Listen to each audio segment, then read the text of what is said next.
In 1247, Wainwright is looking for food in the middle of a storm. After getting just a few berries from an old bush, she falls asleep on the ground. After the storm passes, she wakes up and sees a light in the distance. So, she follows it until she finds Robin sitting by a bonfire. When she asks for food, he lets her sit with him. Wainwright realizes that this man is the legendary outlaw Robin Hood, protector of the weak. He's known for stealing from the rich and giving to the poor. However, Robin says the stories about him are all lies and he's nothing but a murderous brigand who killed and robbed for the joy of it. After giving her a warning, Robin walks away. Wainwright eats something and says a prayer before she goes looking for Robin. She finds him, sleeping next to another bonfire, and gets ready to attack him.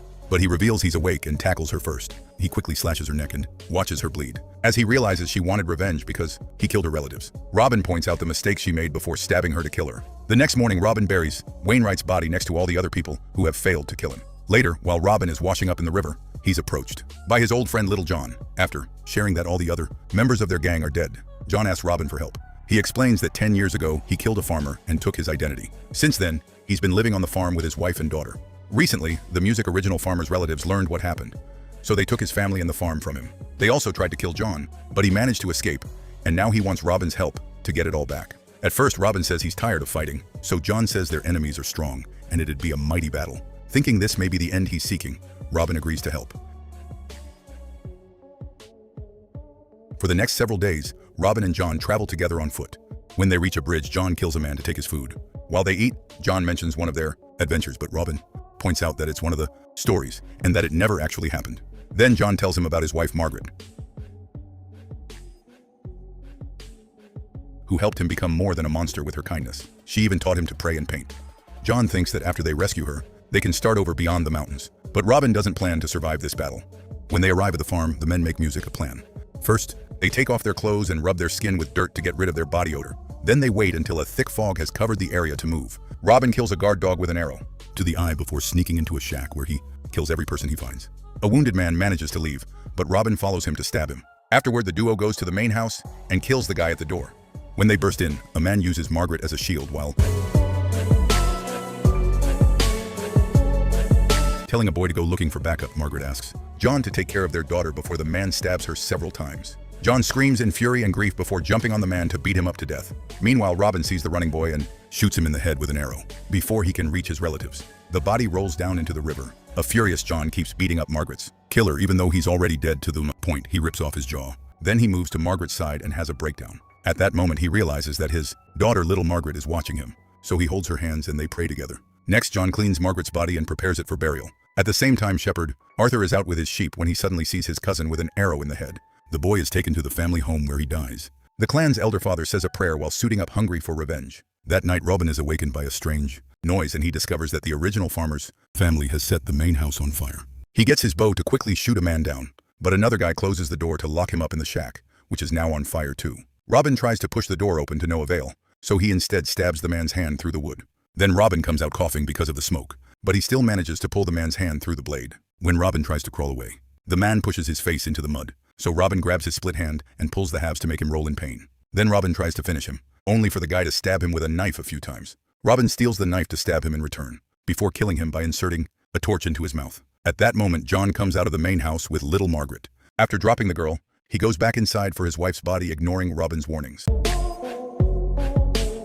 Suddenly, the elder father shows up announcing he wants John's and little Margaret's life as reparation for the relatives he lost. Robin immediately confronts him and a vicious fight ensues. Both men keep attacking each other without mercy, and it seems that the elder father has the upper hand. After stealing the man's knife, Robin tries to stab him in the head, but the elder father blocks it and his arm gets stabbed instead. Then the elder father knocks Robin down and breaks his leg with his mace. He also hits him in the back, but before he can smash his head too, John appears behind him and kills him first. The next day, John and Margaret take Robin away on a cart. Robin stays unconscious most of the time, but he remembers the pain of having his wounds closed with a burning iron. The group takes a boat to reach an island, and John drops Robin off at a monastery. He can't stay because the rest of the farmer's family will probably come after him, so he and Margaret leave while Robin passes out at the sight of a strange figure. When Robin wakes up, he's comfortable on a bed. Sister Bridget Music comes to check on him and explains he was unconscious for 6 days. She also explains that John sealed his wounds correctly, but his broken bones will take a while to recover. When Bridget asks for his name, he gives her a fake one, while she changes his bandages and treats him with bloodletting music. Bridget reveals that the past few days of feverish, Robin asked her to let him meet his end, and she apologizes for not respecting music his wish. That night, the strange figure appears in Robin's room. This strange guy has his whole body covered in bandages, including his face, and he warns Robin that he better not put the monastery in any danger. A few days later, Robin can finally walk again, and he practices around his room under Bridget's careful watch. When he's strong enough to open the door, she lets him go out. Robin looks around the area and finds a kind community living together in harmony. Bridget tells Robin that he must help if he wants to stay music longer, so he promises to hunt some animals. Afterward, Robin goes to the shore and finds a boat, but he isn't strong enough to push it into the water. The mysterious man sees him and calls him out for trying to escape. In the daylight, Robin realizes that this man is a leper. After sharing some philosophy about God and taking it easy to recover, the leper explains he's in charge of the boat and uses it to transport people who aren't strong enough to row. However, he refuses to take Robin, saying he must first pay his debt with the monastery. In the afternoon, Robin makes a bunch of arrows and a bow.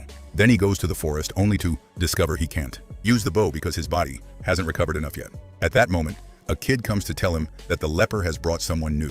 Robin rushes to the shore and is shocked to find little Margaret, who immediately runs to hug him and informs him that John is dead. The next day in the forest, Robin catches a rabbit using a trap. He notices Margaret watching him from behind a tree, so he steps on the rabbit's neck to kill it, causing Margaret to run away. When Robin returns to the monastery, he asks the leper about his past and the trip with Margaret. But instead of answering, the leper teaches him about the fruits they're growing. Later, Bridget changes Robin's bandages and tells him that Margaret won't sleep, eat, or speak. Robin shares the kid's name and that her parents are dead, but he doesn't give Bridget any details. She immediately can tell he's lying, but she still offers to pray for Margaret's parents. Robin gives her John's fake name, and she recites a beautiful prayer in his memory. One afternoon, Robin hears some screaming and discovers a bleeding child while Margaret is running with a knife. Bridget tries to stop her, but Margaret is fast enough to escape. Now the whole community has to go looking for her. On the beach, Robin finds some footprints and follows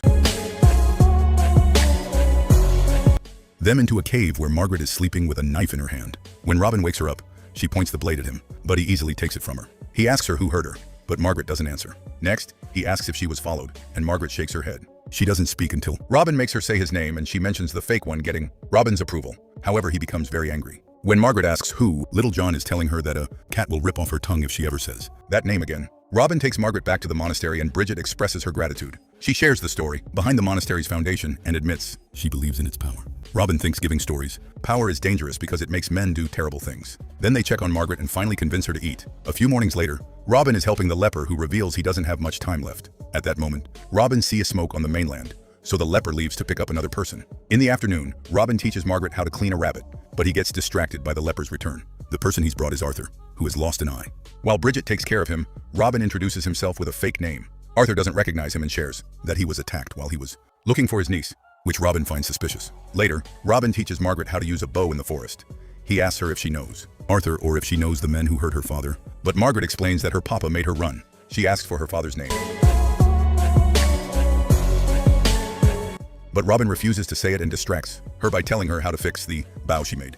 Margaret would rather have one made by him, so Robin agrees to get her one. One night, Robin sees Bridget leave the monastery and decides to follow her. She enters a cave where she burns some incense before getting busy with her hand. Robin watches it all from the shadows. When Bridget turns around, he's gone. Meanwhile, Arthur recovers quickly and starts helping by chopping wood.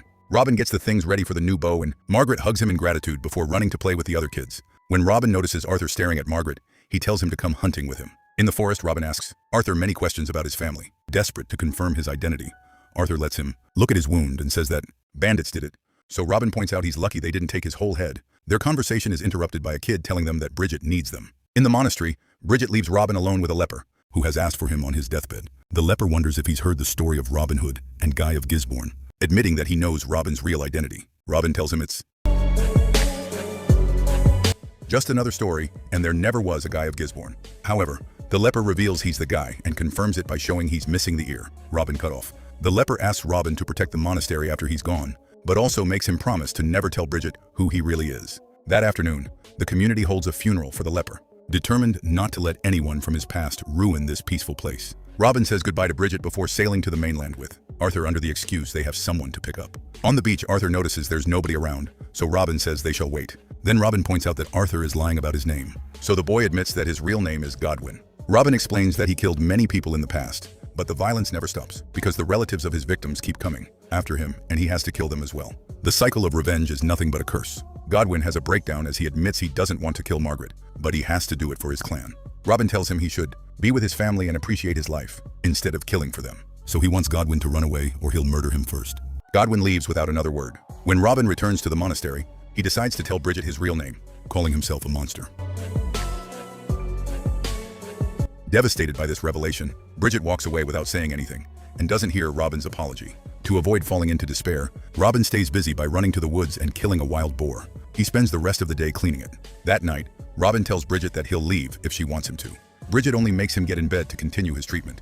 His arm bleeds into a pot and Bridget doesn't cover the wound, so Robin wonders if she's finally killing him. After some hesitation, Bridget bandages his arm and leaves. Later, Bridget paints everyone's face so they can celebrate their food around the fire.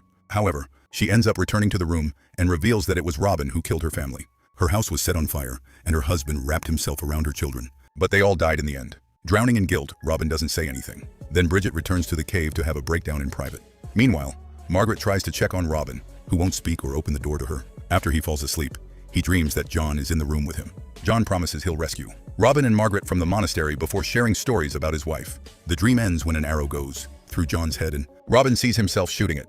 In the morning, Robin searches for Bridget and tells her he's ready to meet his end. Bridget points out that she owes this life of helping people to his crimes, which doesn't feel right. She's never killed anyone before, and she's only supposed to help people. So Robin assures her that his death would equal helping him. They return to the room and Bridget starts the treatment, but this time she doesn't stop the bleeding. At that moment, Robin sees Margaret at the door, so he tells her John's real name and shares the story of how they met on a bridge decades ago. When Bridget starts having second thoughts and tries to cover his arm, Robin stops her. Then he makes Margaret promise that she'll never tell anyone who her father is. Otherwise, revenge seekers will come for her. When Margaret comes closer, Robin gives her the brand new bow and guides her on how to use it. As Margaret shoots an arrow, Robin takes his last breath. Make sure to subscribe and turn on notifications so you can watch more videos like this. Thanks for watching.